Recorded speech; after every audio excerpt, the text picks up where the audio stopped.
Bonjour, bonjour, Ariane de Riva, je suis là pour le tirage du mois de décembre. Alors, on est en année 9, vous vous souvenez, donc l'année où on trie, on élimine, on débarrasse. Il vous reste un mois pour bien faire et on va voir ce que ce mois de décembre va vous apporter. Évidemment, ce tirage ne correspond pas à tout le monde, mais si vous correspond, eh bien tant mieux. Alors, je vous laisse choisir une des trois cartes, un peu comme d'habitude, gauche, milieu, droite. Et une fois que vous avez choisi, on va démarrer. Alors, qu'est-ce que vous apporte ce mois de décembre? Alors, ce mois de décembre, au niveau de la carte verte, la couleur verte, ça va être du déstress.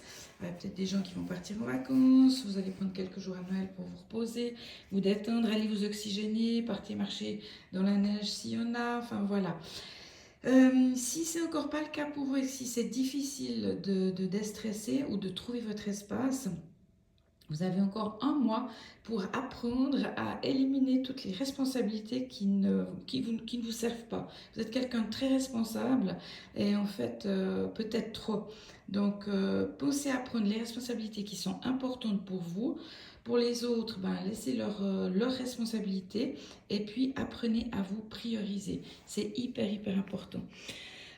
Ici, je vais travailler avec le bol tibétain. Ça veut dire que si vous avez des sons, peu importe la musique, hein, vous pouvez écouter les canons de Pachelbel, ça détend énormément. Et là, je vais juste vous faire un petit son avec un bol tibétain qui est branché sur deux planètes qui sont Varda et Mars. Voilà, donc je vous laisse écouter.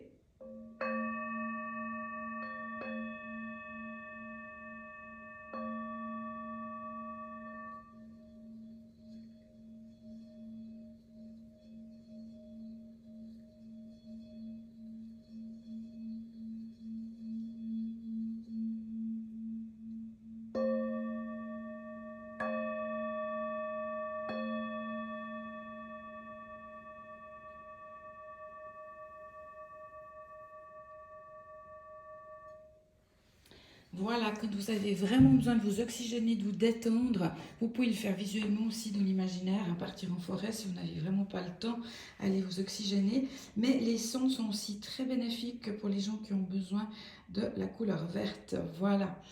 Alors, on va passer au deuxième choix ici pour cette fin d'année. Vous avez une énergie qui est liée à l'argent, à la puissance de la pensée aussi. Donc l'argent, peut-être que vous allez avoir un 13e salaire, un bon bonus, une petite surprise, un beau cadeau, voilà, c'est possible. Et puis si le problème c'est l'argent, eh bien allez chercher dans vos systèmes de croyances par exemple. Là pour aujourd'hui, il faut savoir que l'abondance, l'argent est lié aussi à l'abondance évidemment, à tous les niveaux. Cette abondance, elle est peut-être liée chez vous à des mémoires d'abondance mal vécues. Alors on croit toujours qu'on a peur de manquer, mais parfois on a peur du manque derrière la peur de pardon, on a peur de l'abondance derrière la peur du manque. Et pour ce faire, on va travailler avec la carte orange et sa phrase affirmative qui est: dans la joie, l'amusement et le plaisir de l'abondance, je m'ouvre à tout ce que la vie a de plus merveilleux et plus noble à m'offrir. Ça, c'est une phrase que vous pouvez vous répéter pendant plusieurs jours, plusieurs semaines, voir si vous avez vraiment un gros problème avec l'abondance. Et ça permettra aussi de, comment je pourrais dire, de ce que votre cerveau, votre inconscient soit en accord avec votre conscient pour qu'il puisse se dire, ok, l'abondance, c'est pas dramatique, ça peut être génial.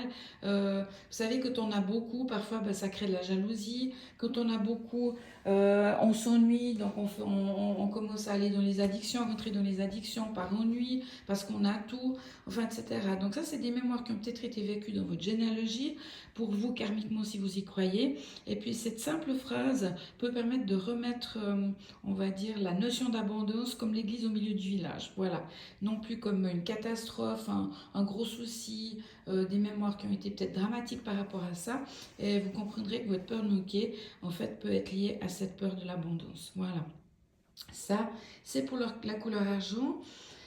La couleur argent, vous pouvez aussi penser que le choix du cœur, hein, quand on fait des choix de cœur professionnellement par exemple, on se dit toujours bon ben je préfère un job qui me plaît que d'être bien payé. Non, pourquoi vous n'auriez pas les deux? Ça s'appelle l'esprit millionnaire. Il y a un livre qui existe qui s'appelle l'esprit millionnaire de Harv Eker, H-A-R-V, et puis Eker, E-C-K-E-R, qui est juste génial à lire par rapport à ça. Donc ça, je vous le conseille aussi. Voilà. Pour la troisième carte, le magenta. Ah, ok, le magenta, là on est encore un peu dans le chaos, ça veut dire que ceux qui ont choisi cette carte, peut-être que vous avez eu une année un peu compliquée. Année 9, on sait que c'est une année où euh, on doit trier, on doit éliminer, transmuter, et parfois la vie nous envoie des expériences un peu costaudes pour ce faire. Ça peut être un décès, ça peut être une maladie, ça peut être je sais pas, être mis au chômage, etc. Donc parfois ça peut, ou alors un de vos enfants hein, qui a une problématique XY. Voilà. Donc la bonne nouvelle c'est que vous arrivez au bout. La phrase affirmative c'est je suis serein dans le chaos actuel de ma vie. Donc vous y êtes encore un peu. Mais la compréhension supérieure permettant ma libération et mon succès est un chemin vers moi.